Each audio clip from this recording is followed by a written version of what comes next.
Amid the ever-bustling landscape of South Korea, a young woman, living in near total isolation, was suddenly pulled out of her sleep by the loud honk of a car echoing from the street below.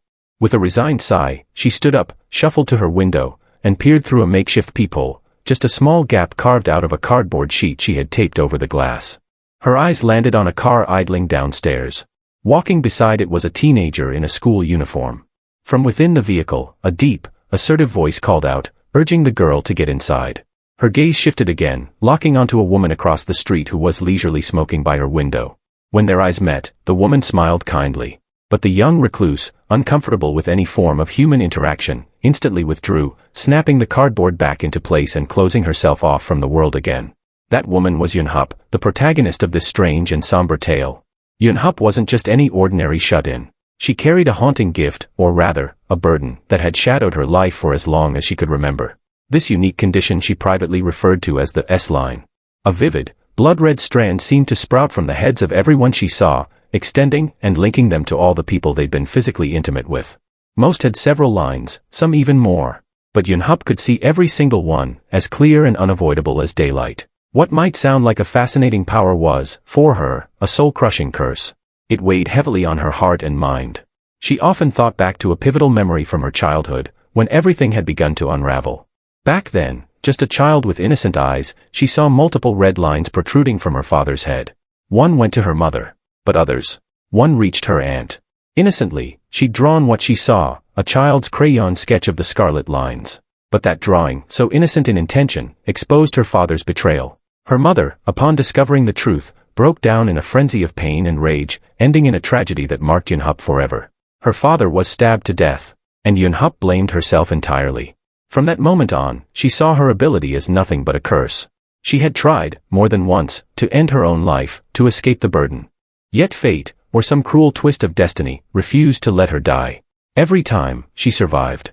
That survival forged a new mission in her soul. She would one day uncover why these red lines existed, who or what had created them, and if, just maybe, someone else out there could see them too. Later that afternoon, the woman from across the street, who had smiled earlier, showed up at Yun-Hup's door. Her name was Hyun, a new resident in the building. Bright and bubbly, she rang the doorbell with the hope of introducing herself. But Yun-Hup, true to her isolated nature, didn't budge. No greetings. No response. Still, Hyun wasn't easily discouraged. She announced herself through the door and explained that she was the new neighbor. As a kind gesture, she'd brought a small gift, fresh fruit in a plastic bag. After speaking for a bit, with no response from the other side, she simply placed the bag outside the door and walked back to her own apartment with a cheerful smile. Only when Yun-Hup was certain that no one was nearby did she quietly open the door, retrieve the bag, and return inside. Sitting alone, she nibbled on the fruit, the taste mingling with loneliness and lingering caution. Meanwhile, across the city in a busy police station, a man was just starting his shift. That same deep voice from the morning, the one calling from the car, belonged to him. His name was Gewuk. A respected police officer, Gewuk was both sharp-witted and somewhat of a smooth talker, known among his peers for his charm. Upon entering the station, he exchanged nods with fellow officers. Soon, he opened up to a colleague, confiding about his concern for his niece, Cyan, the teenage girl he'd tried to pick up that morning. Gewuk had always been protective of her, especially given her introverted nature. Despite his professional persona, Gewuk's personal life was tangled. His flirtatious charm often led him into romantic entanglements, even sharing a light-hearted moment with a female colleague who was soon to be married. But while adults went about their day, a grim moment was unfolding elsewhere, on the rooftop of a local school. A group of bullies had cornered a shy girl, tormenting her with cruel laughter. Leading them was Hai Young, a vicious troublemaker who swaggered in holding a mop, ready to escalate the harassment. The victim was none other than Cyan, Gewuk's niece. Hai Young demanded money and, without a shred of remorse, threatened to push Cyan off the edge of the building if she didn't comply. Frozen with fear, Cyan, trapped in a moment of helplessness, had no choice but to surrender to the demand, knowing that her safety teetered on a razor's edge. Later that day, Gewuk and his partner, Detective Dong-sik, were called out to a particularly gruesome crime scene. A woman had been found murdered in her own home. The place was chaotic, cluttered, disordered, ransacked, except for one specific spot, the bedroom. It was oddly pristine, almost as if someone had gone out of their way to clean just that one space. As Gewuk moved through the home with his usual sharp eye, something unusual caught his attention, a takeout container from a local eatery, one not very well known. His instincts kicked in. Something about that food box felt like a clue, a breadcrumb that might lead them to the killer. Moments later, another detective arrived with fresh intel. A witness had come forward, claiming they saw a man in a helmet enter the victim's home the night before the murder. The detail struck a chord, someone dressed like a delivery guy, hiding in plain sight. Gewok immediately suspected the helmeted man might hold the missing piece of this deadly puzzle. Further digging revealed the victim had recently broken up with a boyfriend. Seeing the potential for motive, Gewok tasked Dong-sik to investigate the ex-boyfriend's whereabouts and connections. That evening, Yun-hup cautiously opened her door to retrieve some delivered packages. Nestled among them was a small plastic bag filled with apples, another gift from her thoughtful neighbor, Hyun. She carried it inside and quietly bit into one as she flicked on the TV. What she saw next changed everything. A breaking news segment reported the murder Gewok was currently investigating. In the footage, as police officers worked behind the taped-off crime scene, Yun-hup's sharp eyes zeroed in on a man in the background, half-hidden, helmet still on, trying not to be seen. But what truly unsettled her was what she saw with her unique vision. The man had just one S-line. In a world where everyone's head was tangled with crimson threads, this was a terrifying anomaly. Only one connection. A red flag. Moments later, as if summoned by an invisible pull, the helmeted man appeared near her apartment building. Yun-hup, watching from her window, felt a chill run through her body. Her instincts screamed danger. She rushed to call the police, only to realize her phone's battery had died. Frantically, she plugged it in, praying it would come alive quickly enough. Her eyes stayed fixed on the man as he entered the building across the street. To her shock, she saw him enter Hyun's apartment. Her heart sank. Was her kind neighbor in danger? The moment her phone buzzed back to life, she immediately called the police. But as she explained the situation and watched the scene unfold, she saw something unexpected, Hyun laughing and welcoming the men inside. He wasn't an intruder. He was her boyfriend. Yun-hup froze. Had she made a terrible mistake? She quickly ended the call, her thoughts racing. But one question kept gnawing at her: why did this man's S-line only connect to Hyun? If they had a relationship, shouldn't it have formed much earlier? Something didn't add up. And deep inside, Yun-hup felt that this strange encounter was only the beginning of something darker. The next morning, Cyan didn't go to school. Her body still ached from the brutal attack the day before, and her spirit was even more battered. She made the conscious choice to skip class, needing time to recover, physically and emotionally. Meanwhile, Hae-young, the ringleader of the bullies, wasn't having it. When she noticed Cyan's absence, her first thought was that the girl was trying to dodge the debt she owed. With a smug grin and malicious intent, she marched straight to Cyan's locker. She pried it open, eager to find something she could use, maybe hidden cash or evidence she could exploit. But instead, she found something surprisingly innocent, a plain paper bag containing a neatly folded shawl, and tucked inside, a small love letter. It was delicate, personal, something Hae-young hadn't expected. Elsewhere, Gewok returned home after his long shift and was immediately struck by something odd. Cyan hadn't gone to school. She approached him with an unusual request: money. That alone wasn't alarming, but when Gewok got a closer look, he noticed the dark bruises on her face, and even more hidden under her sleeves. Alarm bells went off instantly. He pressed her gently but firmly, asking what happened, who had hurt her. But Cyan clammed up. She refused to speak, her pain guarded behind a locked door. She retreated into her room and shut the world out. Later, as Gewok stood on his balcony smoking and wrestling with unease, his phone rang. It was Dong-sik. His partner had news, big news. Someone had reported the helmeted man from the murder case. But the twist?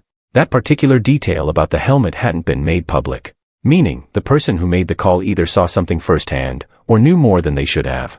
Even more shocking, Dong revealed the call came from Gewok's own apartment complex. The caller's name: Yun-hup. Realizing this could be a major lead, Gewok wasted no time.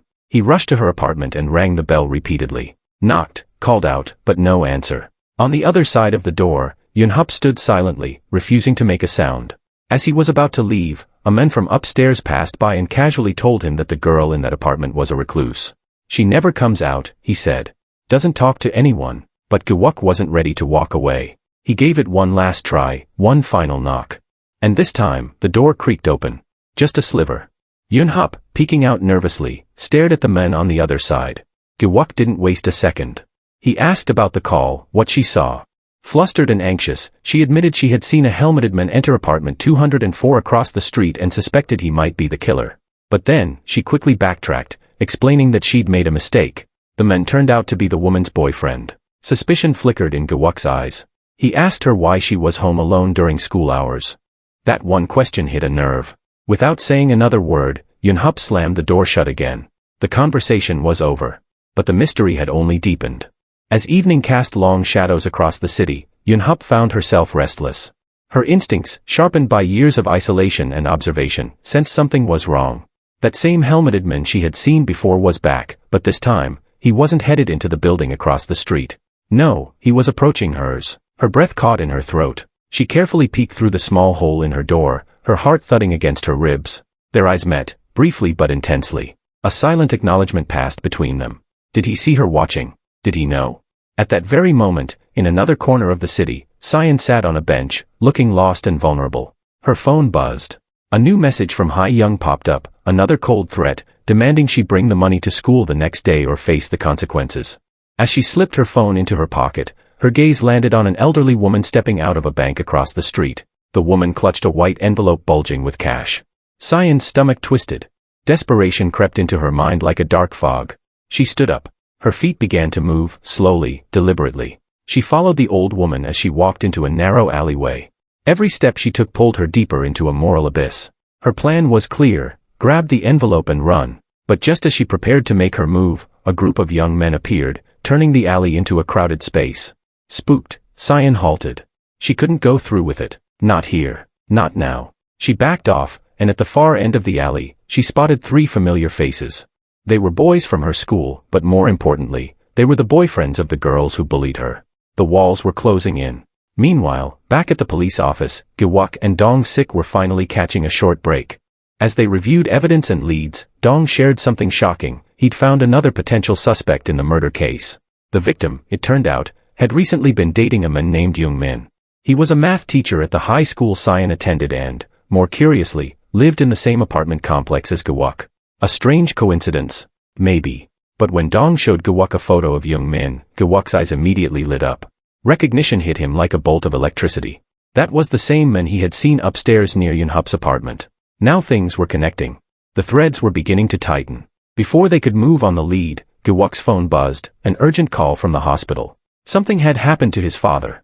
Giwok dashed out without a second thought, leaving Dong Sik to pursue the new lead on his own.